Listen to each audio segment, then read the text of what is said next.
Bonjour à tous. Aujourd'hui, nous nous retrouvons pour un point de méthode fondamental, essentiel, et ce point de méthode, c'est les citations. Citer le texte, c'est quelque chose que l'on vous demande, que l'on vous rabâche, pourrait-on dire, depuis que vous êtes au collège, plus encore depuis que vous êtes au lycée. Et je vous propose aujourd'hui de nous intéresser à ces citations.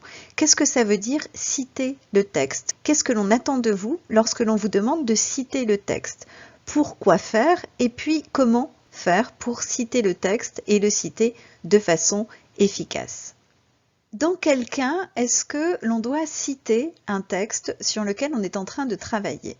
La réponse est évidente, on cite le texte chaque fois que l'on veut prouver quelque chose que l'on affirme au sujet de ce texte. Si vous me dites que la balade des pendus de Villon est pathétique, quelle raison ai-je de vous croire? Si par contre vous me dites la même chose en ajoutant que dans ce poème on trouve les expressions et termes cœur, pitié, malheur, nous pauvres, on parle d'eau qui deviennent cendre et poudre, alors je vous crois, ce poème est pathétique. Citer le texte, c'est donc prouver que ce que vous affirmez est vrai. Citer le texte, c'est aussi, lorsqu'on est en train de l'étudier, s'assurer que ce que l'on affirme est vrai et donc éviter les hors-sujets et les erreurs d'interprétation. Dans quel type d'exercice allez-vous citer le texte? Eh bien, dans quasiment tous les exercices. Vous allez citer le texte quand vous faites une dissertation, quand vous faites un commentaire, quand vous faites un essai, et enfin, quand, bien entendu, vous êtes en train de réaliser une lecture linéaire. Autant vous dire que la citation est une notion que vous devez maîtriser pour réussir vos études de français au lycée. Pour comprendre comment se font les citations du texte pour être réussies, je vous propose de partir d'un très court texte. Connu sous le nom du Combat de Frère Jean, ce texte est un extrait de Gargantua de François Rabelais. C'est un extrait du chapitre 27. Pour le situer rapidement, Frère Jean vaque paisiblement à ses occupations dans l'abbaye qu'il occupe, dans laquelle il vit, quand il constate que des ennemis, c'est ainsi qu'ils sont désignés par le roman, sont entrés sur les terres de l'abbaye en question et sont en train de piller la vigne. Une vigne pillée, cela signifie plus de raisins, cela signifie plus de vin pour l'hiver. Et Frère Jean, oubliant quelque peu la charité chrétienne, décide alors d'aller attaquer l'ennemi en question. Je fais la lecture du texte et je vous montre comment on fait les citations. Ce disant, il mit bas son grand habit et se saisit du bâton de la croix, qui était de cœur de cornier, long comme une lance, rond à plein point, et quelque peu parsemé de fleurs de lys, toutes presque effacées. Il sortit ainsi en beau savon, mit son froc en écharpe, et de son bâton de la croix donna brusquement sur les ennemis qui sans ordre ni enseigne ni trompette ni tambourin parmi le clos vendangeaient. Car les porte-guidons et porte-enseignes avaient mis leurs guidons et enseignes à l'entrée des murs, les tambourineurs avaient défoncé leurs tambourins d'un côté pour les remplir de raisins, les trompettes étaient chargées de moussine, chacun était dérayé. Il choqua donc si raidement sur eux, sans dire gare, qu'il les renversait comme porcs, frappant à tort et à travers à la vieille escrime. Aux uns, il escarbouillait la cervelle, aux autres rompait bras et jambes, aux autres disloquait les spondyles du col, aux autres démolissait les reins, aplatissait le nez, pochait les yeux, fendait les mâchoires, enfonçait les dents en gueule, abattait les omoplates, meurtrissait les jambes, décrochait les hanches, déboîtait les bras. Si quelqu'un voulait se cacher entre les ceps, il lui froissait l'arête du dos et l'éreintait comme un chien. Si un autre voulait se sauver en fuyant, à celui-là, il faisait voler la tête en pièces par la commissure lamboïde. Si quelqu'un grimpait dans un arbre, pensant y être en sûreté, il l'empalait de son bâton par le fondement. Voilà donc cet extrait très guerrier, très sanguinolent, mais aussi très drôle de Gargantua. Ce que vous constatez immédiatement, et c'est l'argument pour lequel je vais essayer de trouver des citations appropriées, c'est qu'il s'agit d'un combat d'une terrible violence. Qu'est-ce que citer le texte? Qu'est-ce que c'est qu'aller chercher à l'intérieur du texte une citation appropriée? Vous allez voir qu'il y a 3 cas de figure. Premier cas de figure, on va chercher un ou des termes précis pour montrer la violence du combat. Ici, Je vais par exemple repérer un tas de verbes. Choqua, escarbouillait, disloquait, démolissait, aplatissait, enfonçait, abattait, meurtrissait, décrochait. Deuxième cas de figure, je ne vais pas m'intéresser à un ou des termes précis, mais je vais aller chercher une phrase ou un extrait de phrase. Dans ce cas de figure, on fait attention à choisir une citation assez courte de façon à ce qu'elle soit immédiatement parlante. Ici, je choisis par exemple cette partie de phrase « Il lui froissait toute l'arête du dos et l'éreintait comme un chien ». Dernier cas de figure, je vais m'intéresser à la structure de l'ensemble. Ici, par exemple, je vais faire référence au fait que chaque paragraphe est organisé autour du pronom personnel « il » qui est sujet de verbe d'action.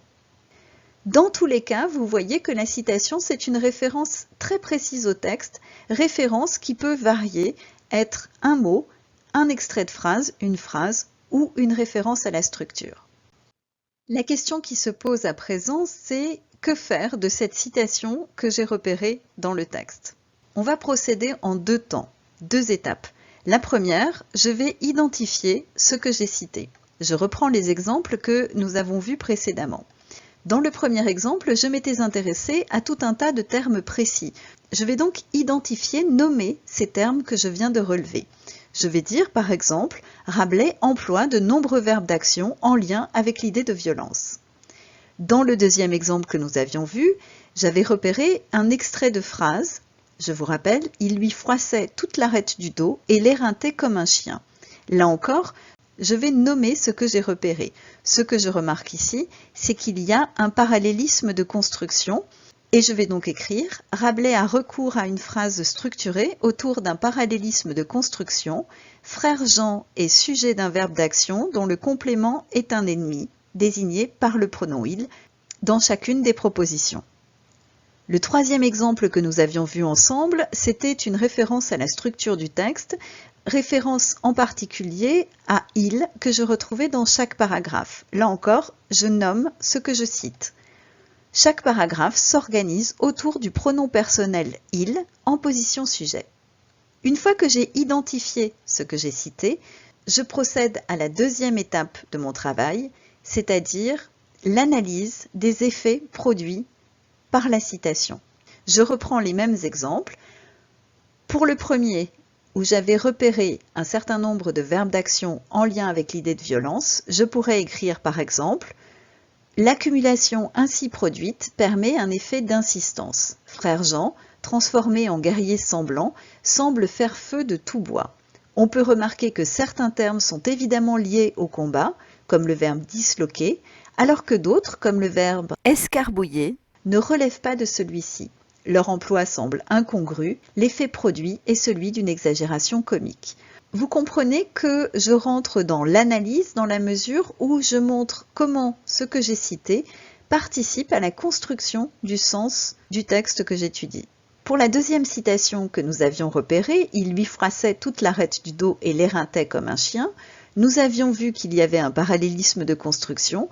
Je m'intéresse maintenant à l'effet produit par ce parallélisme de construction et je pourrais écrire « Ainsi, la syntaxe reproduit l'affrontement entre le héros et son ennemi, les mettant face à face dans la phrase, séparés par un verbe évoquant une action violente.